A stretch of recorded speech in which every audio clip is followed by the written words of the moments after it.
Welcome to my channel. বন্ধুরা, চলে এসেছি আরও একটি ভিডিও নিয়ে।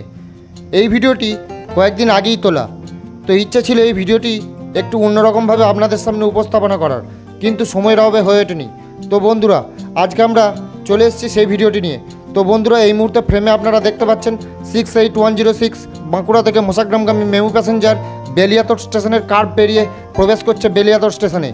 তো বন্ধুরা, এই ট্রেনটি সোমবার থেকে শুক্রবার সকাল 8টা 50 মিনিটে বাঁকুড়া স্টেশন ছেড়ে সকাল 12টা 5 মিনিটে মোসাগ্রাম জংশন গিয়ে পৌঁছায়। তো শনি ও রবিবার কিন্তু এই ট্রেনটি চলাচল করে না।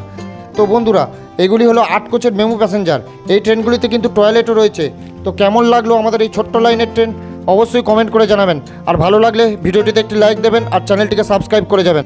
বন্ধুরা, বেলিয়াতোড়ে এই ক্রসিং স্টেশন তৈরির কাজ শেষ হলে সরাসরি বাঁকুড়া থেকে হাওড়া ভায়া মোসাগ্রাম ট্রেন চলাচলের ক্ষেত্রে আর কোনো বাধা থাকবে না। তো কবে এই সরাসরি ট্রেন চলাচল শুরু হয় সেই দিকেই তাকিয়ে রয়েছে আমাদের বর্ধমান ও বাঁকুড়ার অনেক মানুষজন। তো বন্ধুরা, ভিডিওটি কেমন লাগলো অবশ্যই জানাবেন, আর ভালো লাগলে একটি লাইক দেবেন। দেখা হচ্ছে পরবর্তী পর্বে অন্য কোনো ভিডিও নিয়ে।